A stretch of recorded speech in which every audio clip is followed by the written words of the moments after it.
Putin का operation 24 February on है। पूर्वी यूक्रेन पर कब्जे के लिए मॉस्को ने अब तक की सबसे बड़ी बटालियन भेजी है। रूसी सेना लगातार आगे बढ़ रही है। दूसरी तरफ सोलेडर के बाद अब बाखमुत भी लगभग रूस के कब्जे में है। रूसी आक्रामकता को देखते हुए यूक्रेन ने भी बारूदी वार्निंग दी है। ऐसे में 24 फरवरी को महाविध्वंस की आशंका और बढ़ गई है।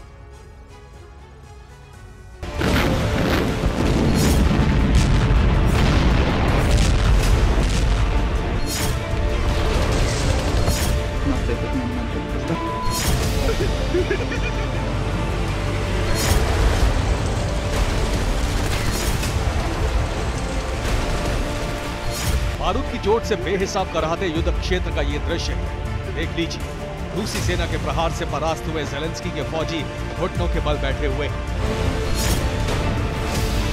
सरेंडर करने वाले ये वही वर्दीधारी हैं जो महीनों से बाखमुत में आजादी और अस्तित्व को बचाने की लड़ाई लड़ रहे थे।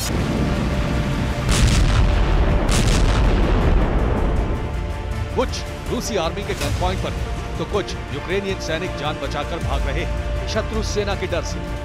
गाड़ी में भर भर कर यूक्रेनी सैनिक बाखमुत छोड़कर जा रहे हैं और जाते जाते अपनी ही सरकार पर सवालों के छर्रे दाग रहे हैं। यूक्रेनी फौज के भागने के लिए जो आखिरी रास्ता जेसीबीआर में बचा था, वहां भी पुतिन के बंदूकधारी बारूद बरसा रहे।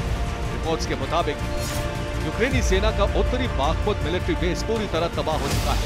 बाखमुत में 12,000 यूक्रेनी सैनिक लड़ रहे थे, जिसमें से 8,400 मारे जा चुके हैं।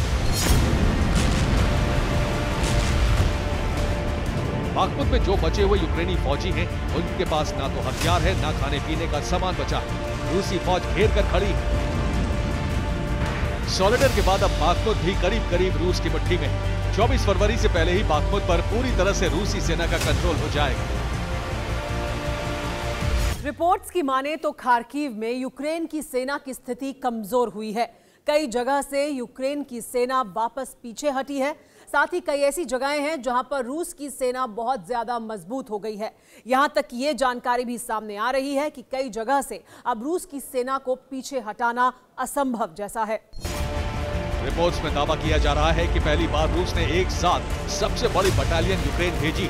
रिपोर्ट्स की माने तो 45 से 60,000 रूसी सैनिकों ने एक साथ धावा बोला है। इसमें आर्मी, नेवी और एयरफोर्स तीनों विंग के सैनिक।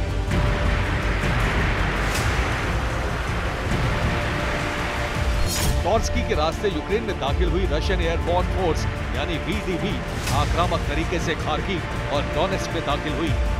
बाखमुत पर कब्जे के बाद रूसी सेना आगे बढ़ने वाली है। इसके अलावा लुहांस्क के बाद अब जो रूसी सैनिक हैं वो डोनेट्स्क शिफ्ट किए जा रहे हैं। रूस ने अब तक की सबसे बड़ी ब्रिगेड यूक्रेन में भेज दी है। ये कोई नहीं जानता कि रूस की ये वीडीवी फोर्स इतनी जल्दी कैसे खार्किव तक पहुंच गई, क्योंकि रूसी सेना डोनेट्स्क शहर से महज 5 किलोमीटर पर किलेबंदी कर चुकी है। रूस की ये सेना अब यूक्रेनी फौज के संचार लिंक को काटने पर जोर दे रही है। दावा किया जा रहा है कि 24 फरवरी तक रूसी सेना डोनेट्स्क पर कब्जा कर लेगी। ऐसे में सवाल उठ रहे हैं कि क्या 24 फरवरी को पूर्वी यूक्रेन का बड़ा हिस्सा रूस के कब्जे में होगा? क्या अगले हफ्ते फिर से यूक्रेन में अग्निबाणों की बेहिसाब बौछार होने वाली है? क्या रूस को जवाब देने के लिए यूक्रेन भी तैयार है? क्योंकि यूक्रेनी विदेश मंत्री कुलेबा ने भी बड़ी धमकी दी। यूक्रेनी मंत्री ने कहा है कि इस रोज कुछ ऐसा होगा जिसे रूस याद रखेगा। यूक्रेन के विदेश मंत्री कुलेबा ने कहा है कि बस कुछ दिन बाकी हैं, फिर वो तारीख आएगी जब रूस और यूक्रेन की इस वॉर का 1 साल पूरा हो जाएगा। वो विध्वंसक दिन है 24 फरवरी। 24 फरवरी को लेकर दोनों ही खेमे एक दूसरे को धमका रहे। दोनों तरफ से आक्रामकता चरम पर है, लेकिन जिस तरह से रूसी सेना बढ़ती जा रही है उससे ये संकेत साफ मिल रहा है कि 24 फरवरी को वो होगा जो भयावह होगा। Bureau report, TV9, Bharat.